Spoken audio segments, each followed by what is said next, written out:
Welcome, Badass Manifester. I am so glad you are here.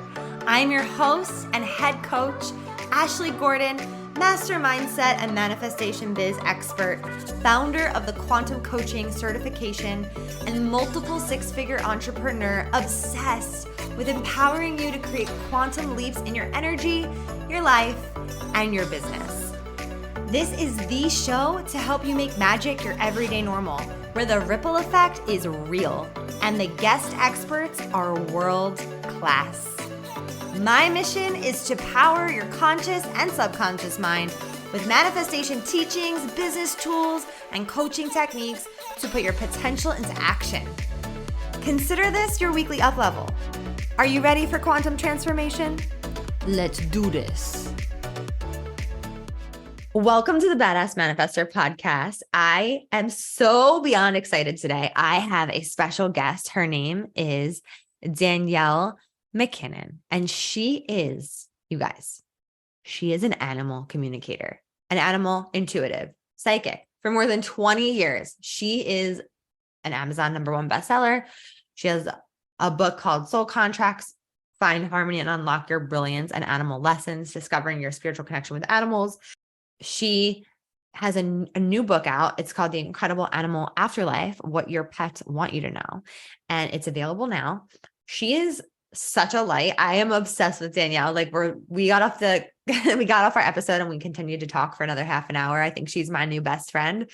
We were just chatting all things business, and she did an incredible reading on air with me, connecting to my dog, who I know a lot of you know passed away fairly recently. So I am so excited for you to listen to this episode. If you have a pet that died, you're going to want to hear everything she has to say about how our pets are really our guides and teachers of unconditional love and so much more. So without further ado, enjoy today's episode. Hi, Danielle. I'm so excited to have you on the show. Hi, Ashley. I'm excited to be here on the show.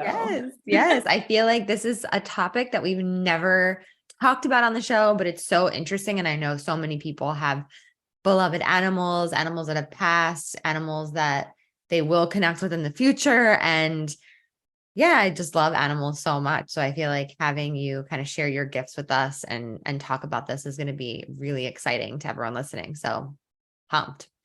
Pretty much everyone has an animal in some way in their life, or at some point. Yeah. Yes. So being an animal communicator and intuitive for a very long time, how did you get into this line of work of knowing that you could connect with animals? Like, tell me your story. Okay, my story. My story begins when I was little, because I was very sensitive. I had a lot of animals, a lot of pets. I thought I knew what they were saying. The family said, "No, you don't know what you're saying. you don't know what they're saying. No. Try and be normal, Danielle." That kind of affected me for a long time. But I felt like I knew. And my mom always said that psychics are, like con artists, and this stuff isn't real. And she got worried about all this stuff. So growing up, that was really tamped down. When I got to college, I started experimenting with like meditation. I mixed meditation and frat parties. Like I was not really sure who I was. Got it. But I was really interested in other stuff. A few years after that, my husband and our dog got really sick. And nobody could figure out what was going on. My dog was at the vet for 4 days. We racked up this huge bill, and it was just really upsetting. So I was like, I'm going to take the day off from work and go to the gym.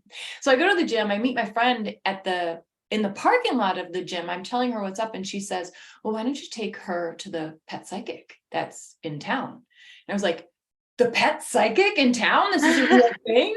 It was amazing. I couldn't believe that this was real. I had my dog and my hydrogeologist science guy husband. Oh my gosh. in front of that psychic the next day.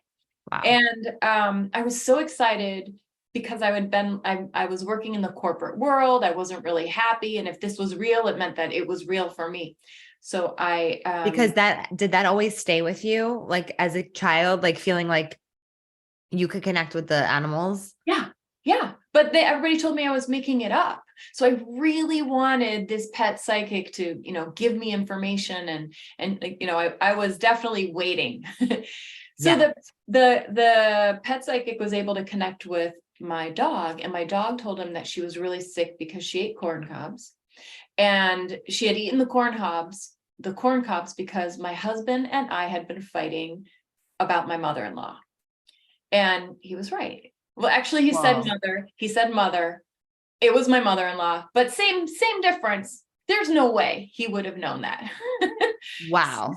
I know. So then I ended up going, this is amazing. I don't even know what was said in the rest of that reading that he gave us, because that's all I had to hear and I was in. I took his class the next weekend, and then pretty much right after that, I was like, I gotta have a business in this. This is what I want to do with my life. I know. My goodness, that's amazing. But this was 20 something years ago. The internet wasn't what it is today. You couldn't just type in animal communicator. So I just started a business. Wow. Yeah. Wow. Well, and it was scary at first because I have a corporate background. I have a whole, of course. Yeah, I was in that world. And I had also the corporate salary. Yep. And then I was like, I want to do this crazy thing with animals that makes my heart light up. So it was scary to figure out a way to do that. But the business started taking off. My love of animals brought more and more animals and people to me to do readings for them. And it just kept growing from there. It's so interesting because I feel like this is like an audience where people are, wanting to make big transitions in their life like this. And this is such a beautiful example of that, where, we just had a dentist come to us who wants to now become a coach, because that's what we do. And I'm like, wow, like that's such a change, like that's a huge shift. And I just want to acknowledge that if you're listening, that could be a sign for you. If you're, looking for some sort of confirmation that it's okay to follow your heart. So I just want to point that out. It was scary. Oh, absolutely. It's the hardest thing to do. It's and I ignored the signs. The signs for a few years to go full time until the universe finally went, Danielle, we're going to take your job away. So you have no job. Wow. Don't ignore the signs. So I did it part-time for a long time. And then finally the universe was like, we're not having this anymore. Wow. So amazing. Your business started to take off, and I'm sure, like, what does your family say now that you like, do they see that you were right? So my mother, would now call me to have me help her find her dog, or to have, what does Will want? He's passed now, but she's okay with it all. In the beginning, she wasn't. In the beginning, I sent out my first newsletter and she called me and she said, you didn't send that to anyone but me, right? So I did not have the support in the beginning. My husband, when I took him and my dog to see the pet psychic, he was like, arms crossed, science guy. What are we doing? What did I marry? But he's now totally open to it and asks me questions for his own help. Doesn't believe he can do any intuitive stuff himself, but he can. He doesn't believe it. So my family's now, my husband's incredibly supportive. So it's amazing. Good. That's amazing. It's so funny how I do feel like, there is like that knowing, that inner knowing, that psychic feeling. And we all have that intuitive side of us, but I feel like men are just so interesting when it comes to that stuff. I mean, I would wake up in the night out of a dead sleep and my dog would be sleeping still. And I'd be like, he's thirsty. I'd be like, Todd, I would wake my husband up. Can you go get him water? Like, he's thirsty. And eventually we ended up just putting water in our bedroom. But like, he would get up 5 seconds later and go and drink like a ton of water. And I'm like, Wow. I like know his needs. It's just like, it's so nice to have that confirmation for yourself. It's so And what cool. would Todd do when you would say that? He would be like, how do you know that? He would freak out. He would be like, I don't understand how you know that. And we had tried to get pregnant for a long time, and we finally have our baby, and he's amazing. But he was like, you're going to be a freak with your intuition with our kid if you can be like this with our dog. I'm like, I hope so. I hope it's transferable. It Yeah. is.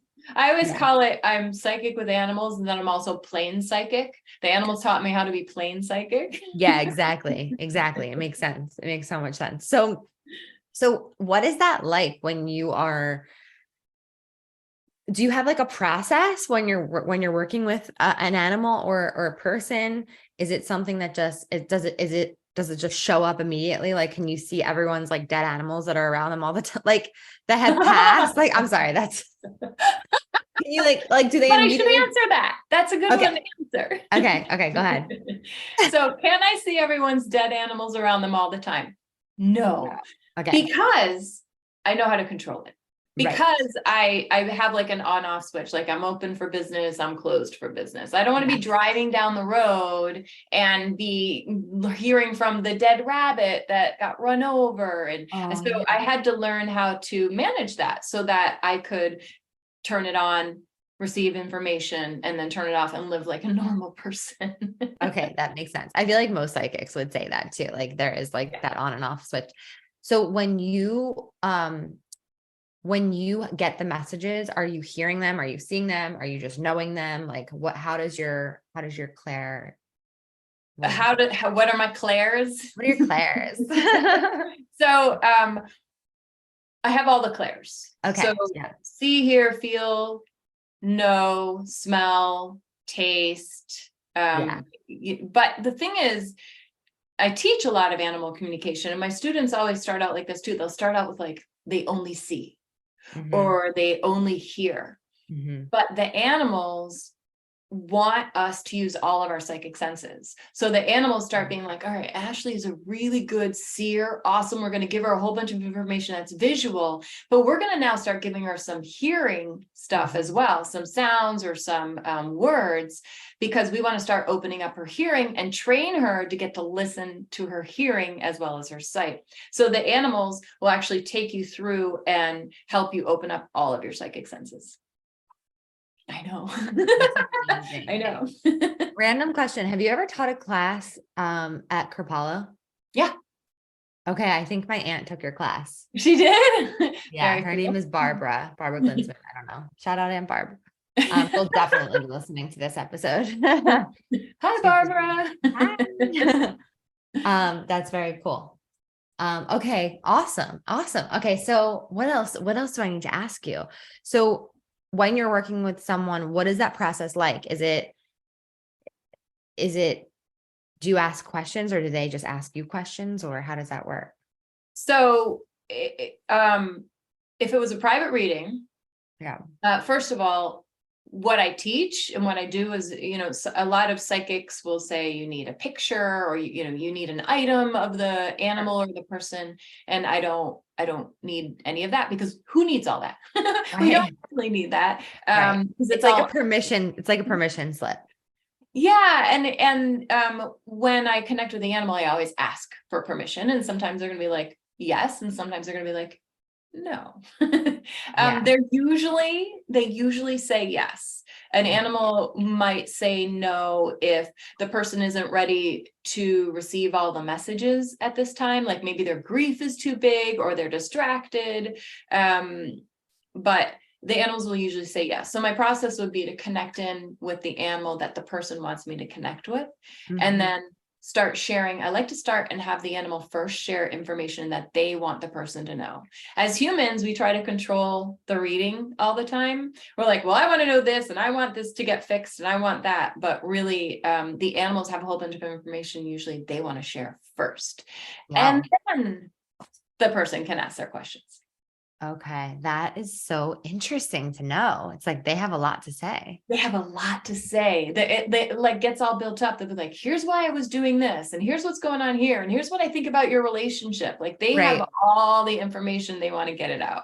I feel like that explains the title of your book, right? The Incredible Animal Afterlife, what your pets want you to know. Right. It's literally like, yeah. So there's so many books out there that are beautiful stories of animals crossing over and what happened. They're really awesome, heartwarming stories, but it's different from, hey, the animals have this message. They want you to know about this part of it. This is what's going on. This is what I have wanted you to pick up this message about for years and you're not getting it. Like they have a lot to share that we just miss because we think we can control the reading and the relationship.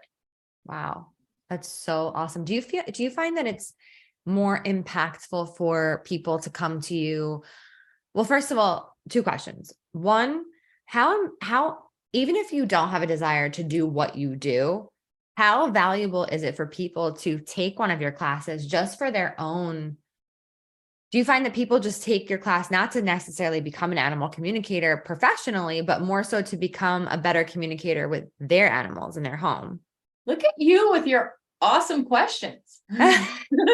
We just, it's the intuition. It's just flowing. Nice job. Thank you. So, a lot of people take my classes simply to learn how to connect better with their own pet. Whether their pet's alive or not, they want to further the relationship. They want to know what can they do to help their pet or make their pet happier, or they want to reconnect with their pet who's crossed over. And so it's simply this personal thing. Then a lot of people end up doing it for that reason. And they're like, wait a minute, I want to do more. And they just get all caught up and excited. And they keep going because they're having a great time. And a lot go make a business, but a lot don't as well. They're just excited to get this information from the animals, because the animals talk about more than, they don't just talk about like, I like my dinner. Yeah. Or my foot hurts. They talk about your relationship or what you're doing in your job or how you're not taking care of yourself. Like they know all your stuff. Well, I actually believe very deeply that my dog was a spiritual guide in my life. Like I 100%, I know that, like intuitively, I know that. So I feel you on that.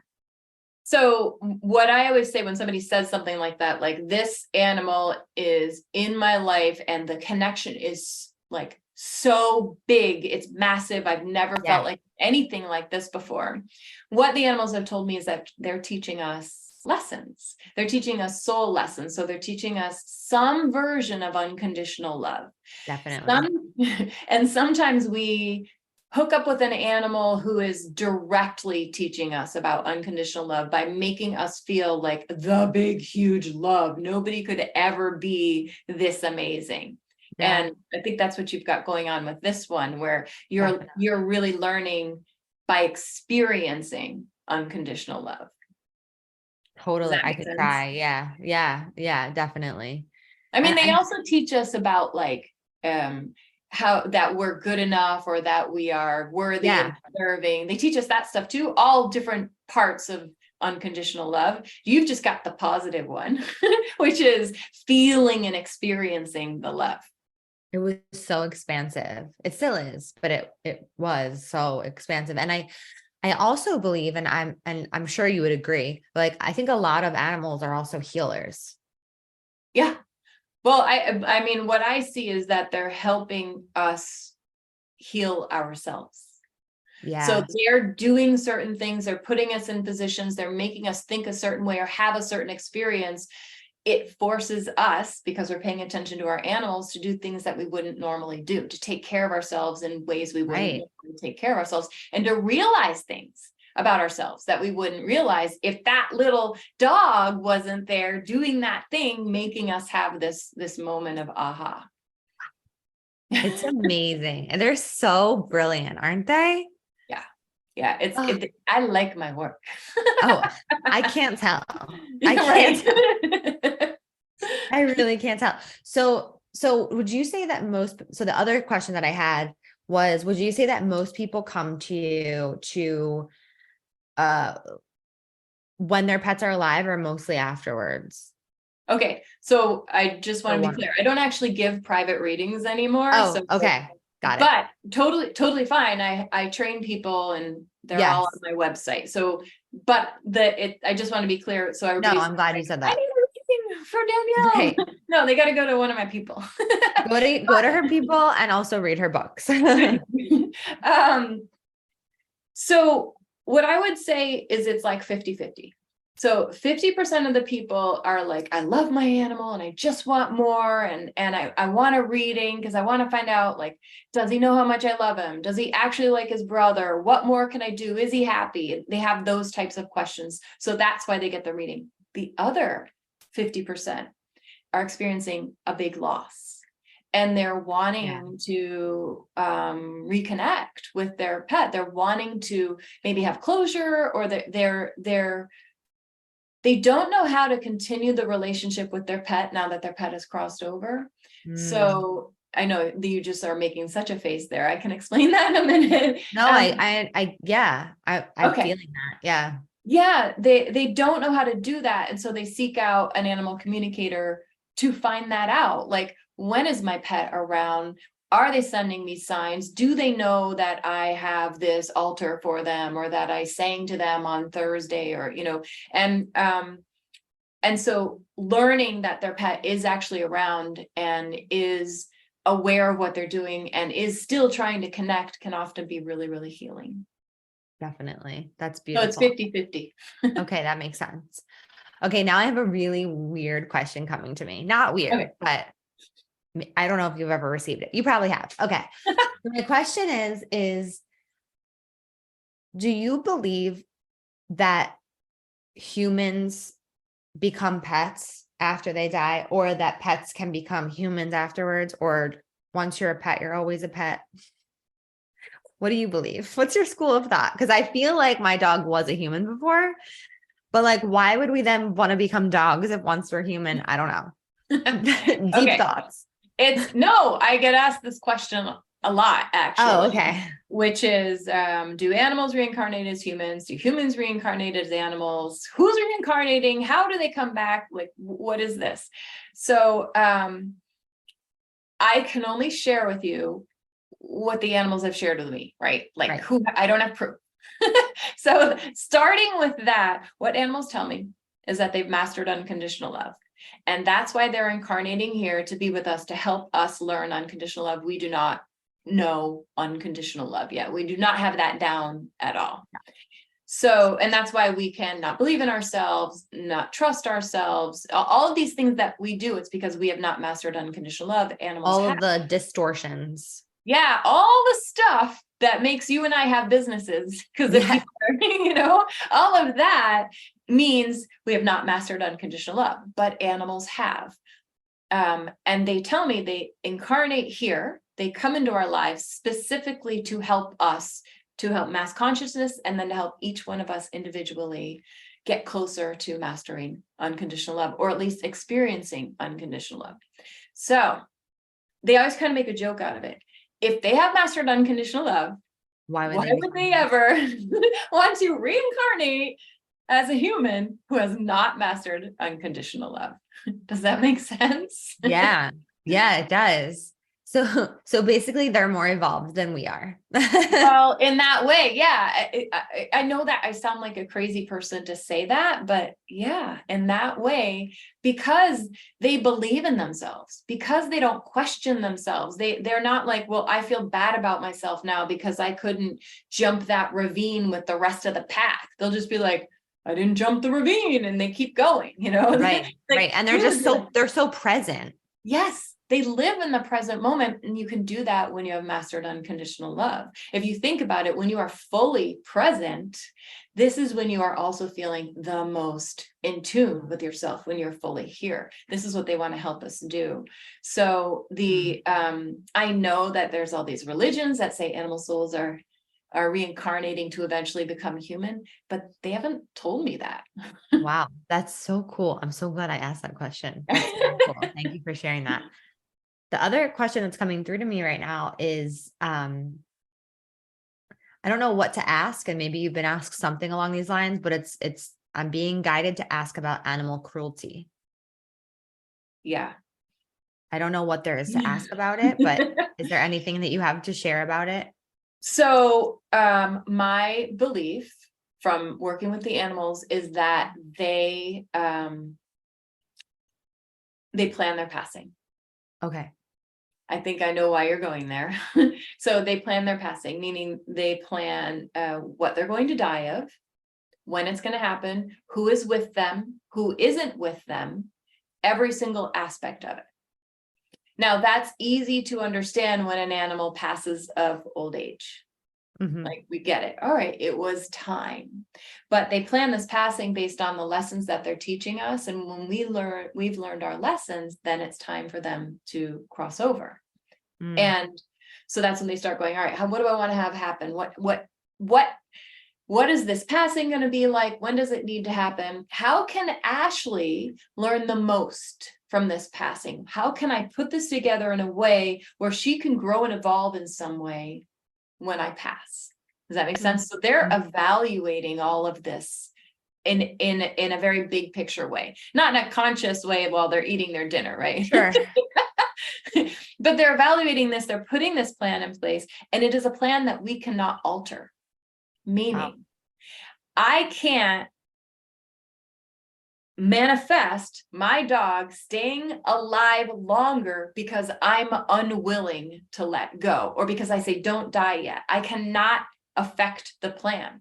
The plan is the plan that the animal puts in place, knowing the greatest and highest good of everybody involved. We think we can affect it, but we can't. They're going to keep going with that plan no matter what, knowing already that, oh, Danielle needs me to pass in this way. So she has this thought or this experience and takes this step and has this aha.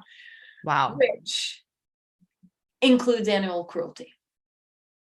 Okay. That's why I was like, where are we going? But I like where you just took it, because you actually just connected a huge dot for me, which we'll talk about in a little bit. But like, okay, so that so like for animal cruelty, like there's an agreement in place there. Yeah. Okay. So the animal has decided, and this sucks. I don't love talking about it. Yeah, I don't. Because it's really hard, because like on my social media, people would be like, I can't accept that my dog decided to get hit by a car. Who would decide to get hit by a car? Right. And what they're missing is that the dog that you touch didn't decide to get hit by a car. That dog, that physical being, has instinct, has wants to survive, all of that, just like I want to physically survive. Right. But at the soul level, in this big picture way, that dog decided this is the way that is going to help my people grow and evolve the most, by going in this way. Right. So that's an accident, but then we can move into, those dogs in Japan, like there's just, or China. And just I went on the PETA Instagram recently. It was I can't do it. I can't go there because watching the cows and the pigs and the goats, it literally broke my heart. Like, this girl posted and she was like, you need to know that animal cruelty exists. Go look at the PETA Instagram. And I just took that cue and I was like, oh my God. Yeah. It's awful. The challenge with that is that those of us who are looking at that, we are the ones who know. Mm-hmm. Like, I'm not going to go anymore because it just is so upsetting, because just seeing that picture on the Instagram, I can connect to that animal. Right. And so I can connect to that animal and feel the physical being's pain, while also understanding that in the big picture, this animal is sacrificing themselves, right, so that we all have this experience and want to make a change. Unconditional love comes back to unconditional love. It does, right? Yes. Whoa, mind blown. Do you eat animals? No. I never have eaten animals, except for during there were 10 years that ended in 2021 where I had a stomach issue, and so the doctor said you have to eat meat. And so I cried I cried every meal. I cried every single meal. Yeah, every single meal, because I can feel the pain of the animals. It's not something that I personally, it's not right for me. Right. Not with everything I can do. It's never been right for me. My husband eats meat. I don't cook it. I don't touch it. Like everybody's not having their own journey on this, but for me, it didn't work. It was really upsetting. So I just want to be clear that there were the 10 years when the doctors said, you can't be vegan anymore. So yeah, but it's fixed now. And the very day that I realized that, I haven't had any meat since then. It was horrible. And I only ate salmon or turkey that was flat. The kind of turkey that's flat that you can like roll up. Yeah, like deli meat. Yes. Those are the two I ate. And I cried every time. Oh my God. Yeah, for 10 years. Wow. And it's not, just to disclaim, it's not wrong if you eat meat. Like, we're not saying this that. Is my journey. Yeah. This is Danielle's journey. Yeah. I was so curious. Wow. It does become a challenge sometimes for people who learn animal communication. Yeah. Because they can connect with the animal then, but it's not a challenge for all people who learn animal communication. It's really, really individual. Yeah. I try, thanks to my Aunt Barb. Shout out Aunt Barb. Who she always thanks the food and thanks the animal. And I try and do that. Yeah. I tried to do that when I was eating it for those 10 years, but it was overruled by crying. I know. Yeah. Wow. So interesting. It's so interesting. Okay, cool. So it is true that we do take in the energy of the animal when we are eating animals. Yeah. Yeah. And there are things you can do just like you're doing, right? To say, thank you for giving your life, and so my thing is that all the animals are giving their life to help us grow and evolve. Sometimes that's physically grow, right? That's nutrition for us. Yeah. For me, it didn't work, but it's all part of the same unconditional love lesson that they're teaching us. Yeah. It all comes back to that. It all comes back to that. It does. Oh my gosh. Amazing. Okay. So I know I asked you before we started. I'm just curious. Is there any way we could connect to my puppy? So we can see. Yeah. Okay. If he's there. So what I want to do, what is the name of your dog? Harley. Harley. I'm going to use a he. I'm going to say he. Yeah. Okay. And how long ago did Harley pass? February. Okay. Okay. So just give me a moment. So when I go to first connect in with Harley, Harley comes through with a very soft energy, but at the same time, he puts on a little bit of it reminds me a little bit of a lollipop kid, lollipop kids from, so he's kind of like, it's a little bit of a fake, hey, I'm kind of tough, but really not super soft. Yeah.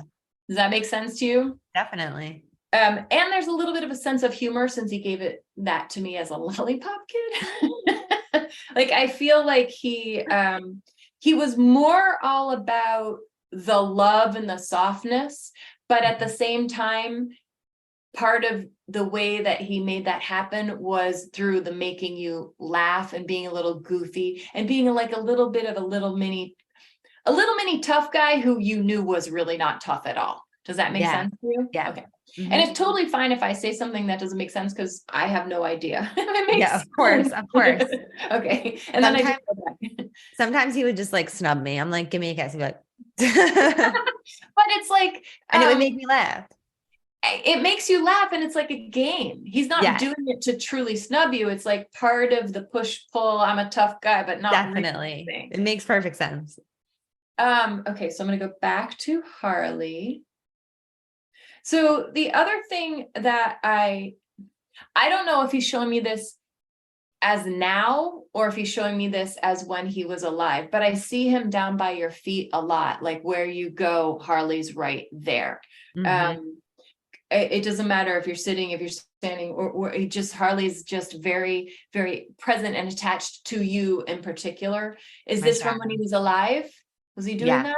Okay. I mean, I hope he's still doing it, but he was But definitely. I kind of felt like you're moving around so much that it was when you were alive, because they don't.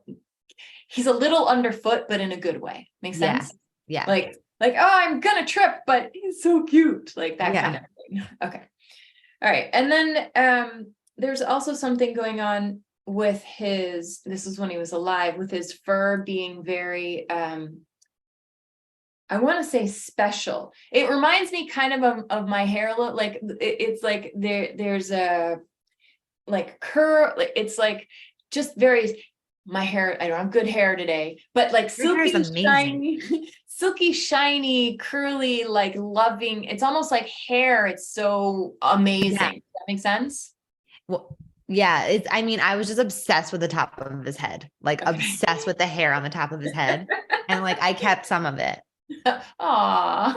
Yeah. I was like, I want his head. Go ahead. So, that makes sense why I'm doing this then. Okay. And also it was so silky and shiny like that. It was a real thing. And it was a point of pride for him. Like, I keep seeing the silky shiny and going like this. And did you do this? All the time on the top of his head. Okay. Okay. So, the other thing that he's showing me is, I don't know how old he was when he passed, but he never shows me him old. There's like a youthfulness, a perkiness to him, a perkiness to his walk, and a cuteness, and the butt going like this. Like, he's really, I don't know how old he was, but to me, I feel like he's trying to show how youthful he was, no matter what. Yeah. And he declined very fast at the end. He was youthful his whole life. He was with me for How old was he when he passed? 16. Really? Wow. Okay, so it makes sense why he's like, doesn't matter. I'm youthful. I still have my perky walk and my cute butt and so this is like the third time he's shown me. There's something he did with his butt. This thing with his butt. What is this? Like early on or at the end?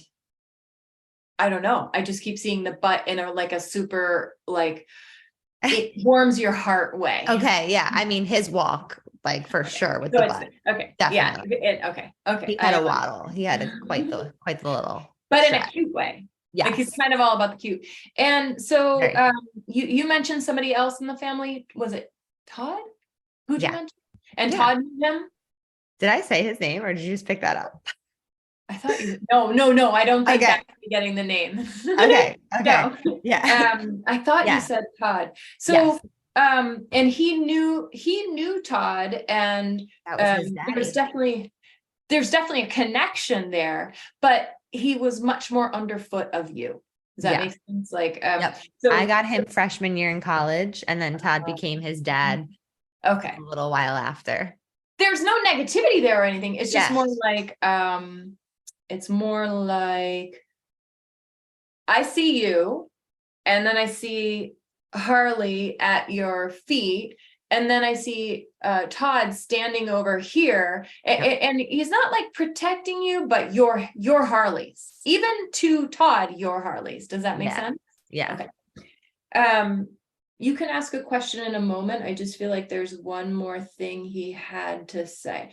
So he's showing me Todd as very high. Was Todd very tall?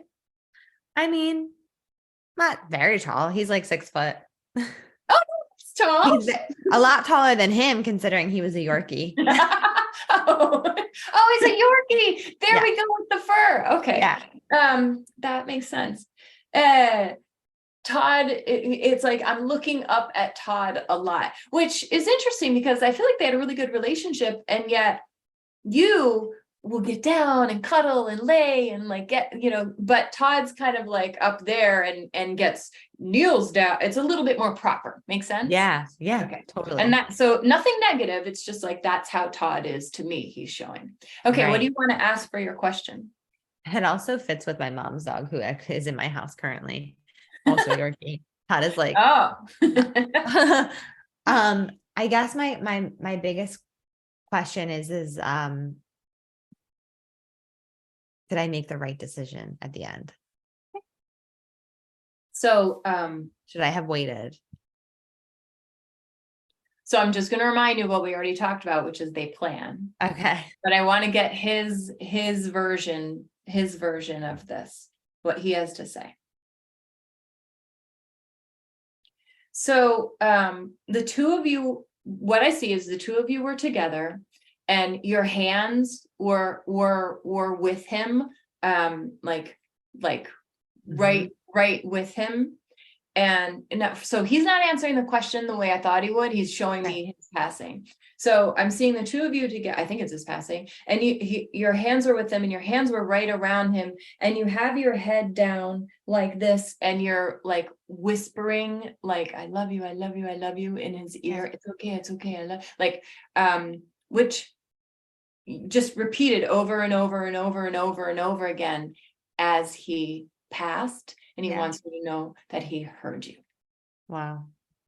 Does that make sense? That makes perfect sense. Yeah. Okay. So it's a very like a very loving moment he's showing me. He's not showing me, I have goosebumps. He's not showing me feeling any anger or upset or timing, or there's no negativity in this.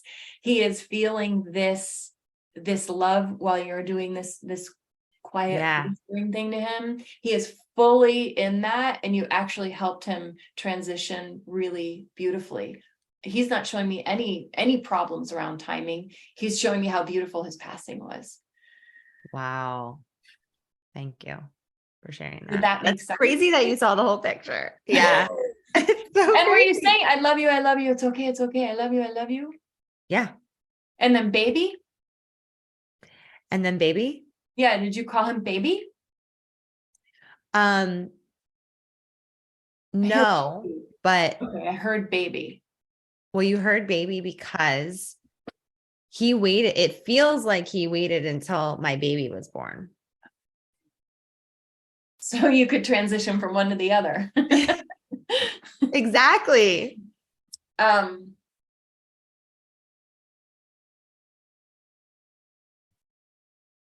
Yes. So what is the name of your human baby? Maverick. No way. That's awesome. Okay. Hold on. So it's interesting. What he shows me is that he brought Maverick. Oh, and he says, you know this, that he brought Maverick to you. Makes sense? Say that one more time. He brought Maverick to me. He brought Maverick. The phrase I heard was he shepherded Maverick in, and that you already knew that he did that. I did. Oh my God. Wow. Danielle got me. He's special. He's very special. He's very special. He really is. Very special. It's funny too. The way that he felt and feels about Maverick, like I see him. So Maverick looks like a little baby to me, like little baby. Yeah, he's 6 months now. Okay, in a crib. And so he's saying that you know that he has shown up around that crib in the middle of the night. He's telling you that you are right. Does that make sense? Oh my God, I'm freaking out. Wow. I literally see the orbs like on the monitor all the time. He's giving you the Harley thumbs up. He's literally, I feel like he's his angel. It does, like, he does kind of pace around in there and hang out in there and just like keep Maverick safe. So he doesn't use the word angel, but that he's doing what a guardian angel does. He is doing that. Wow. This is so cool. Oh my gosh. Wow. Thank you. You're welcome. Can I just tell you, like, can I just fill in the gap for you? Yeah. I don't know what I'm talking about. You're amazing. So on point. So my best friend put it together for me that I got Harley freshman year in college when I went through like literally the worst relationship of my life. Like the first love, like broke up, like didn't know my worth, didn't know it, like all that stuff. Right. And he was there for me. He supported me through all that. And then as I healed, he literally was walking me past this office, this window. That's what was my husband. It was his real estate office. He literally he moved me to an apartment that was literally on the same street as my husband's office.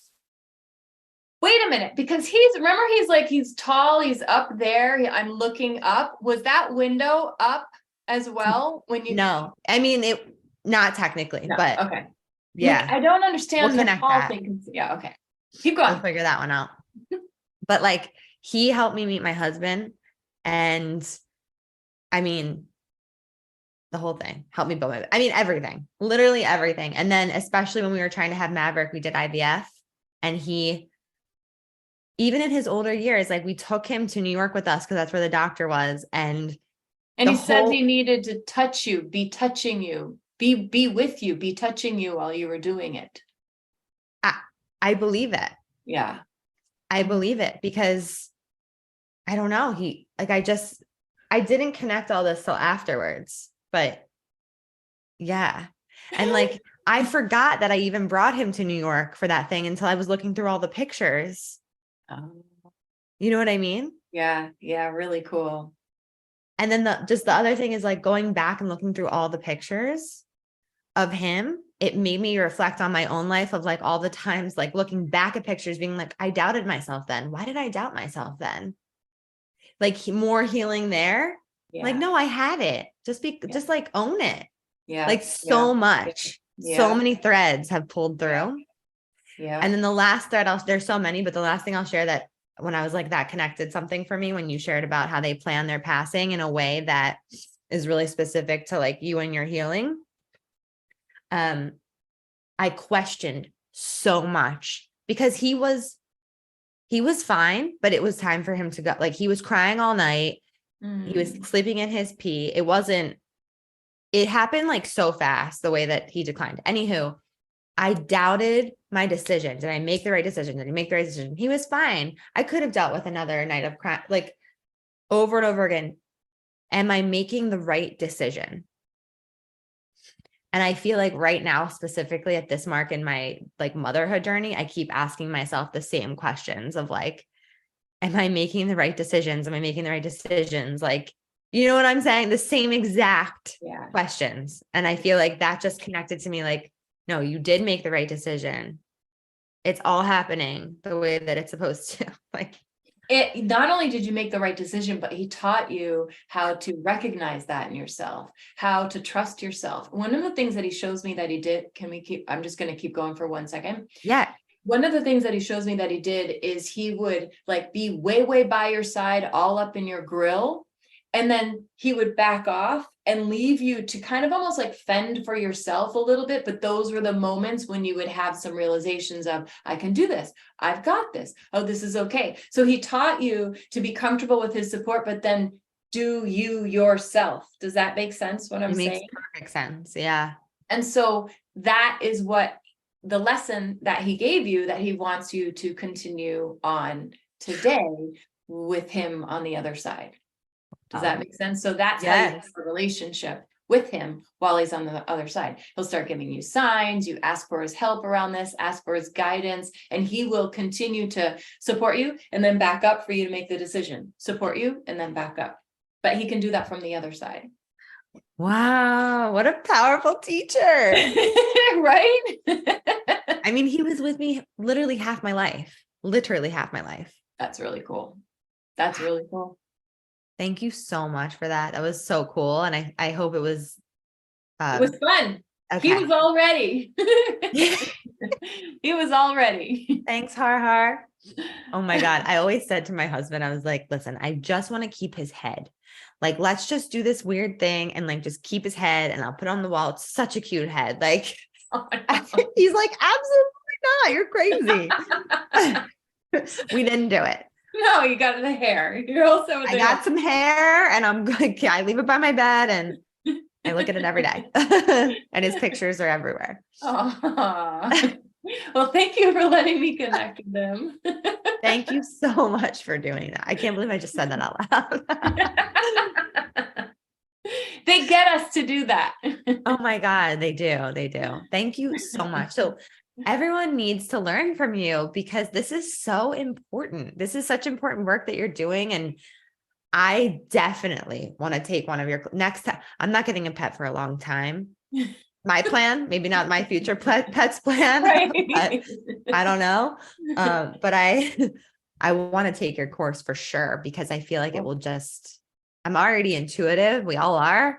And I feel like it would just like be a game changer for when I'm a pet mom again. Yeah. Yeah. And a game changer for yourself as well, because those animals that you connect with in the class are also helping you grow and evolve. So it's not even just your own pet. Oh, it's like you're connecting with spirit animals. Or animals that I'm having the class connect with, right? But that animal is still working you. Wow. It's just your own pet. Yeah. Yeah. That's so amazing. Wow. Okay. So where can everyone, oh wait, I have to ask you before I ask you the next question. Yeah. What makes you, Danielle, a badass manifester? I can go into things without thinking. And when I do that, they are the right things. They are the best things. They are the most awesome things. When I sit there and I'm like, well, which way? And I don't know. And never works. But when I'm like, this is what I want. This feels great. And I just move toward it, it happens, which is really exciting because I can get in my head. Don't want to get in my head. When I get in my head, I can't manifest. So I would say my ability to go is what makes me badass. From your heart, because that's how you started this whole thing in the first place. Right. Right. Yeah. That's amazing. What's next for you as far as your business, your career, your anything? I have a membership that I'm growing that I love, and we're doing fun stuff in there, like intuitive games and practices. Cool. And yeah, it's totally fun. All the people who are really into animals, they're like, I'm going to try this thing. So I really am loving playing in there. And, cool. I'm really loving like making videos and talking about this stuff. Like that's my heart lights up right now for that stuff. That's amazing. Thanks for sharing what your heart lights up. What lights your heart up, I should say. So where can everyone connect with you and learn from you if they want to take your courses, read your books, all the things, and follow you? On my website would be the first place, DanielleMacKinnon.com. And it's we'll link that. Cool. My Instagram, my YouTube, my Instagram and my TikTok have shorter little videos about all this stuff. And then my YouTube has like the longer 8-minute videos because in a TikTok, you don't get to say anything except the one little bit. But so YouTube, I get to say more. So I love my social media. I'm on there all the time making things for it. Oh my gosh, that's so cool. You're on TikTok. You are legit. TikTok. I love it. I love it. Amazing. Okay, cool. And you have some beautiful books that we will also link in the show notes. So go check out, go just binge all of Danielle's content right now. Like I'm about to hop off and just go on your TikTok. Right. Cool. Yes. I'm so grateful to have this conversation. Thank you so much. You're awesome. Thank you for having me, Ashley. This has been really, really totally fun. Thank you. Yeah, that's it. It's just about having fun, right? This is my kind of interview, so I appreciate it. Oh, good. I'm so glad. Thank you so much. Everyone listening, thank you for listening, and tag us. Let us know what your favorite part was and get in touch with Danielle. Woo! We did some work today. Thank you so much for listening. You know I love my BAM fam. If this episode resonated with you, please share it with someone who you know would love it too, because we live for the ripple effect over here. And how can you best support the show? Make sure you're subscribed, hit the 5 stars, and leave a review on iTunes, and let me know how the podcast has impacted you. I love being part of your real-time journey, so screenshot the episode and tag me and my guests on Instagram at ManifestWithAsh. Now say it with me. I am my own power source. I am the master of my own energy, and I deserve everything that I desire. We don't just talk about it over here, we be about it. Now go get 'em.